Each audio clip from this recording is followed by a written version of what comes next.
سر ایک سوال تھا میرا جو پچھلے سوال کے جواب میں آپ نے نیشنلزم پر بات کی اور نیشن سٹیٹ کے اوپر بات کی. اگر اس کو ہم اس اینگل سے دیکھیں، کیونکہ مجھے شاید یہ نہیں لگتا کہ بلوچی جو ہمارے بھائی ہیں وہ کسی طرح سے ویسٹ کے کسی کانسیپٹ سے انفلوئنس ہو کے بات کر رہے ہیں. شاید یہ ایک روایت میں کانسیپٹ رہا ہے کہ رنگ، نسل اور زبان سے قوم بنتی ہے، جو ہزاروں سالوں سے ایک روایت چلتی آ رہی ہے. اور وطن سے مراد وہ علاقہ ہے جہاں پر رنگ، نسل اور زبان کے اشتراک والے لوگ رہ رہے ہیں، ایک لمبے عرصے سے رہ رہے ہیں. آج کل یہی کانفلکٹس انٹرنیشنلی بھی چل رہے ہیں. تو اگر یہ کہا جائے کہ اصل میں جو میرا تعلق اپنے بھائی کے ساتھ ہے وہی تھوڑا سا ایکسٹینڈ ہو کے کزنس کے ساتھ چلا جاتا ہے، اور اصل میں جس کو قوم کہا جاتا ہے وہ نسل کے اشتراک کی وجہ سے وہی تعلق ہے جو وہاں تک پھیل رہا ہے. اور مجھے جو اپنی نسل، اپنی قوم کے ساتھ جو محبت اور تعلق محسوس ہوتا ہے اس کی بنیاد وہی رشتہ ہے جو کزنس کے ساتھ میرا رشتہ ہے.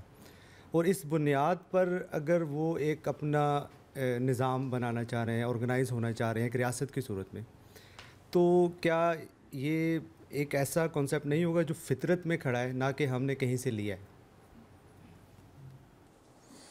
دیکھیے پریکٹیکلی آپ دیکھیں کون سی جو ریاستیں ہیں جن میں کہ رنگ، نسل، زبان ہوموجینیس ہے، لائک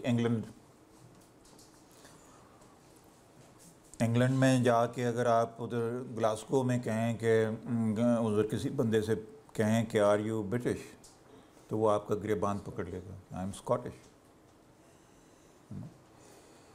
ملٹی کلچرلزم کی سب سے زیادہ بات تو امریکہ والے کرتے ہیں.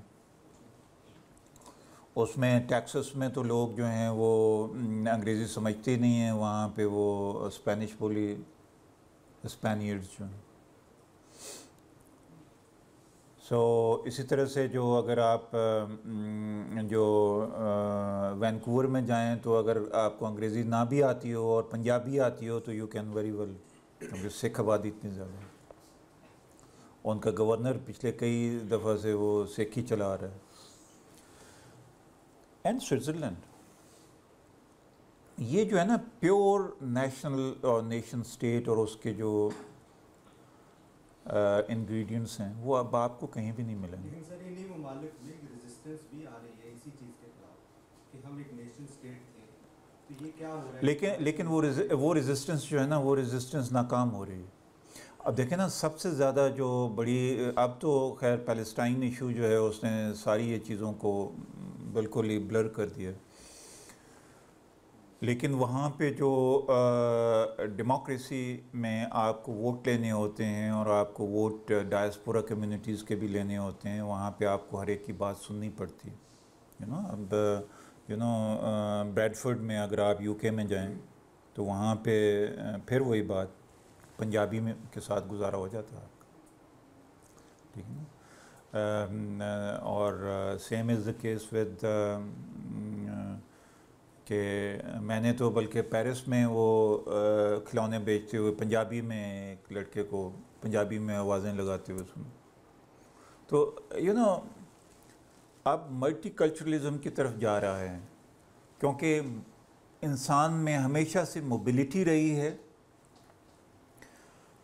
اسپیشل موبلٹی رہی ہے، ایک جگہ سے دوسری جگہ جانا. ہم جو ہے نا، اب میں پنجابی کو اپنی زبان سمجھتا ہوں، لیکن مجھے نہیں پتا کہ 6-7 نسلیں پہلے میرے آباء و اجداد کہاں سے آئے تھے، وہ ادھر کے تھے بھی یا نہیں. چیزیں جو ہیں موبائل ہوتی ہیں، لوگ بھی موبائل ہوتے ہیں. اس طرح سے جو ہے نا، اب نیشن سٹیٹ جس طرح سے کہ وکٹورین عہد میں بات کی جاتی تھی، اس طرح کا اب نیشن سٹیٹ کا تصور جو ہے وہ it does not exist to my understanding. اب آپ کو جو ہے اپنے نیشن سٹیٹ اور نیشنلزم اور نیشن کا جو کانسیپٹ ہے اس کو براڈر میننگ دینے ہوں گے. اور وہ براڈر میننگ کا کیا مطلب ہے کہ اس میں رنگ اور نسل، اب آپ کسی کو جو ہے وہ نیگرو کہہ دیں تو وہ برا سمجھا جاتا ہے. کسی بھی پبلک سپیس، کسی بھی یونیورسٹی میں آپ کسی کو نیگرو نہیں کہہ سکتے یا نگر بھی نہیں کہہ سکتے. وہ مجھے براؤن کلرڈ نہیں کہہ سکتا، وہ مجھے پرسن آف کلر کہے گا. تو اسی طرح سے کسی موٹے کو موٹا نہیں کہا. آپ تو وکیبلری اتنی سکیڑ دی ہے انہوں نے. بات پہ مجھے تو اپنے گھر سے یہ سننے کو ملتا ہے کہ یو میسوجنسٹ. ہاں تو پھر اب کہ جب بھی ہم بات کرتے ہیں کہ بھئی یہ عورت مارچ والے کیا کر رہے ہیں، یہ کیا اس کا کوئی اس کی پیچھے کوئی فکر کوئی ایسی، تو وہ کہتے ہیں کہ یو آر بینگ میسوجنسٹ، پھر چپ کر جاتے ہیں. ہاں تو دیکھیں نا، اسی طرح سے نیشن کا بھی جو ہے کے بارے میں بھی ایک نیا تصور جو ہے کہ میں تو وہی بات جو ہے کہ plurality and nationalism is something that we cannot, coexistence.